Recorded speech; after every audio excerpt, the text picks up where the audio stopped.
All right, good morning. Welcome back here to Trader Minute. Great to have you aboard. Market set for quite an open here this morning. It'll be a rough one for many names. Yesterday, market closed up here around 27.05 on S&P futures, and you can see right after the market closed, boom, drop, and and then little pause, and then another drop. Essentially, S&P futures don't tell the whole story because this drop happened during fair value time. So we're looking here this morning at about, futures down about 20, but the market's set to open up down about 38 points. With fair value is 18 points. That's a huge number. I mean, normally a high fair value number is 2 or 3 points. We're talking 18 points. Now, it's not record-setting or anything like that. We've seen bigger, but 18 points is huge. And, when do you see fair value like that? Well, when we're in a bear market type environment where the volatility is extra high, like what we are right now. Then you can see S&P futures all night. They fall, they rebound a little bit into Europe, fall on Europe and set a new low. Down here at 26.46, right? And since then, they're about 20 points off of that low. So we're looking at about a 40-point open lower here this morning, which you can see is pretty much a little bit lower than where the market opened yesterday. Just a few points from where the market opened yesterday. If we back this out to a 5-minute chart, you can see that overnight, the lows from Wednesday were broken. They were broken.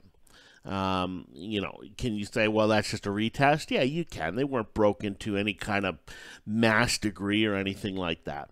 But we did see a retest of those of that Wednesday action, and we have some interesting positive divergences in some of the momentum oscillators off of this move.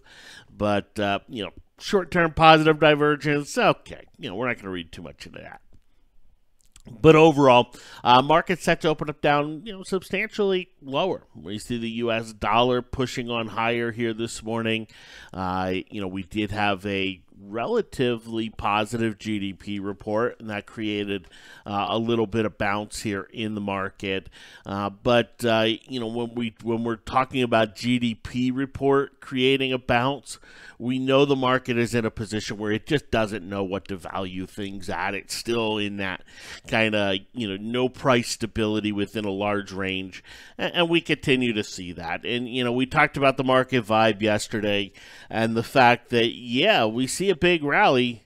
And we don't see the market internals changing to say, bull market conditions are going to return, meaning the volatility is going to be less, there's going to be a little more price stability. No, it's still bear market conditions, which means the volatility is going to be higher, there's still going to be less price stability, and, we see that. Now, what's driving this? What's creating this action? Well, it started with Amazon. Amazon reported earnings after the bell. And you can see the initial drop here.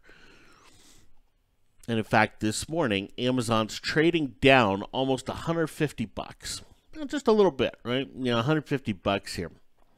Well, must have been some terrible earnings, right? Must have been some really bad earnings. Well, take a look. Here's the earnings per share. Blew away estimates. Just blew away estimates. So record earnings, fantastic earnings from Amazon. Revenues, a little bit better than expected, just slightly. Depending on which expectation you're looking at. If you're looking at Wall Street's, it was a slight miss. If you're looking at the company guidance, it was a slight beat. So what's going on? I mean, come on, record earnings. Why would they be falling off heavily? Well, they cut their revenue guidance for next quarter. It was only a small cut. It wasn't a big cut. But when you think about next quarter, that's kind of the holiday quarter for Amazon, right? I mean, it's already started, and it's going to have, Black Friday, Cyber Monday, all of that shopping in that time period, with the holidays and whatnot there. And so you see these revenue bumps that Amazon goes through in the fourth quarter every year. And so they lowered their revenue guidance for that quarter. And so it's still set to grow. I mean, they're still growing revenues year over year at a monster pace, right? I mean, they're still growing, right? But they're not growing as fast as, some in the market have expected. And we talk about the market being this second derivative world, and this is a great example. When you're talking about, a car going down the road, how fast are you going? That's your first derivative. Your speed is your first derivative. Right? So you're going 20 miles an hour, you're going 30 miles, whatever speed you're going, that's your first derivative. Market doesn't care about that. Yeah, Amazon's going, its revenues are going to be this. That's huge growth. Well, that's speed. That's the first derivative. But are you getting faster or are you getting slower? So are your revenues growing faster than expected or are they growing slower than expected? And that's your second derivative. So your second derivative is your change in speed or your acceleration or deceleration. And so when you look at Amazon, they talk about smaller revenues next quarter. And if you go look at the numbers, I mean, they could still be talking about, with just a little bit of boost, they could still be talking about just absolute blistering paces. But that second derivative fear that is in this market that we talked about earlier this week, that's in, yes, the earnings numbers are fantastic, but guidance suggests that the growth going forward will be less than the growth right now. So it's essentially a car going 50 miles an hour, slowing down to 40. It's still moving. It's still getting to its destination. It's just starting to go a little bit slower. And that's the fear that's out there. And we see that fear, coming in. Microsoft yesterday kind of did a little bit to allay some of those fears for a little bit. But those are some of the fears that are coming in. And so when Amazon kind of shows that, we see it reacted to aggressively, quickly, and, with some pretty severe price action overall. And if you look at the Qs this morning, they're going to get hammered. They're absolutely going to get boat raced here this morning. You can see they look like the S&P. They broke below Wednesday's lows. And they're set to gap up. They're set to gap up pretty much set to gap down pretty much to Wednesday's lows. Now, there's a very interesting spot for the markets, an extremely interesting spot for the markets because, we talked about it even yesterday. We talked about this price action, this inside day, right? And yeah, we can look at examples of inside days where, the next moves are pretty much up, but an inside day has no real technical meaning associated to it. But we looked at a stock like Bank of America. We talked about, okay, it's kind of being pretty normal in terms of trying to create a little basing action here. Chances are pretty good. We come back towards those lows. That becomes a very interesting spot to look to be a buyer on that return to those lows. Well, if you look at where Bank of America is going to open up this morning, it's going to open up down around those lows. Okay, I'm not going to buy right at the open. I'm not going to, the option values are going to be a little bit insane. But this is one of those days. And you haven't heard me say this on any gap down so far in the market that we have seen. This is one of those days where I would not be surprised to see the market turn around substantially during the course of this day. Why do I say that? Well, number one, it's kind of retested some of these fear lows that we saw on Wednesday. Number two, it's retesting them on a reason that, yeah, it's valid, and it's a reason that keeps growth investors out of the market, or your momentum investors a little bit fearful. But it's also a reason, and some of the things we see this morning also give a little bit of confidence to some of your value investors that are looking to pick things up at some interesting values, and they're getting that opportunity here this morning with a retest of these lows. And I would not be surprised to see them step in to some degree here this morning and throughout the course of throughout the course of this day. I think if you're talking about a break back above 2680, I think that thesis becomes much stronger. If we're able to see S&P futures move above 2680, below that, I think you have to be cautious. I don't think you can just blindly go and buy, whatever you want here in this market. But we start to see a move above 2680. I think we're going to be talking about, one of these types of days, right, that are common in bearish market situations. But you take a look at the, at the gap down right here, and then just kind of blister up most of the day. Lot of gap downs. Here we have this inside day, then the next day, gap on down, big bullish engulfing. We're still going to have heavy sell days that are going to come in. They're going to happen. But I would not be surprised if this gap down actually gets bought up throughout the course of the day. I won't play for that. I won't expect that until we see, about 268 broken on the SPY. Then I think, okay, you know what? To play that thesis becomes a little easier. Can use today's lows as a stopping point and run with it from there. Now, for the challenge, I have one position going into today, and that's Adobe. And, Adobe, if I sold it at the close yesterday, I guess I'd have a profit on it.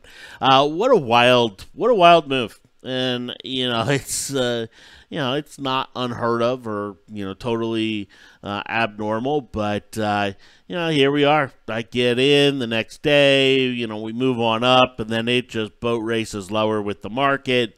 Yesterday gaps up and erases the entire loss from the prior day, which, the market itself didn't do. Most tech stocks didn't do that, but Adobe did, right?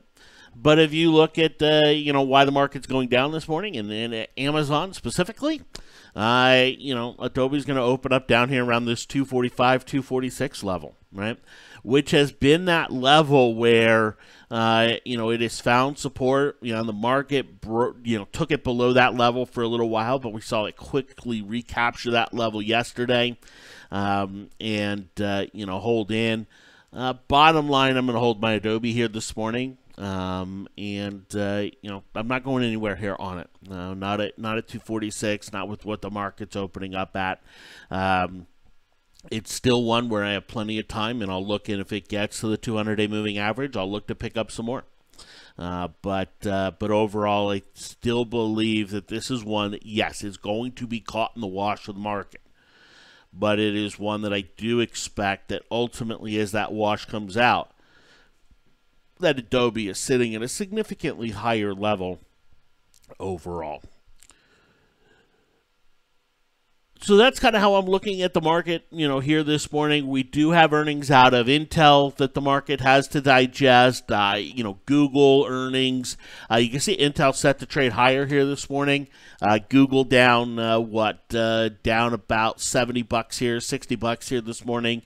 So pretty big hit here with Google. But overall, this is going to be a morning where we see money flow into utilities, right? We see it go into the XLU early on, where we probably see a little bit of money come into consumer staples early on, though that might be a little muted as we saw Colgate earnings, and we see the reaction sharply to the downside here on Colgate. The reality is, all right, you want safety, fine, go buy consumer staples. But the reality is they have that same kind of slowing growth that the rest of the market has. So it's one of those where, investors are caught a little bit in a catch-22 when it comes down to it.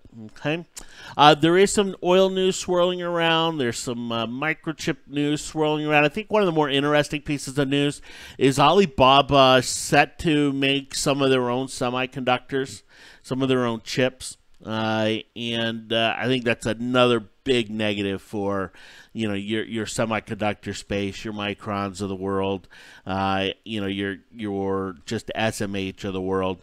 Now the SMH is in a position where I'm not going to short it right here. I'll look at it after a nice big bounce, but to short it right here, I'll wait till it bounces to 100 and see what to do there. But when you look at the semiconductor group and you look at Baba, now they're going to step into the group because of, the tariff situation. You just worry about a little more supply, more supply into what is a group where there are already fears of oversupply. And, now you have talk of possibly more supply coming in.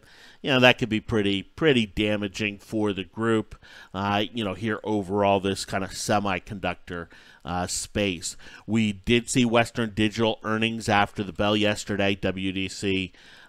This is a company that has just absolutely gotten taken to the woodshed. WDC this morning is going to open up at 46 this morning. Let me give you some perspective here on that. Here's a monthly chart of WDC. WDC hit triple digits earlier this year. Where it opens up today, it will be down over 50%.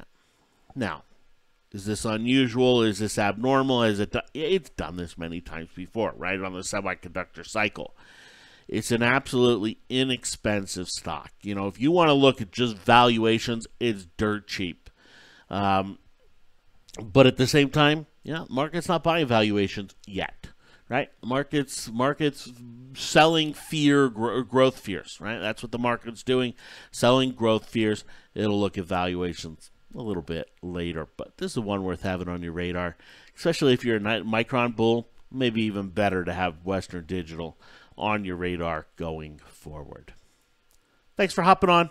Have yourselves a great day. I'll jump on shortly after the market opens here today, about half hour, 40 minutes after the market opens. We'll take a look at some of the action and go from there. Again, have a great one. We'll talk to you soon. Take care.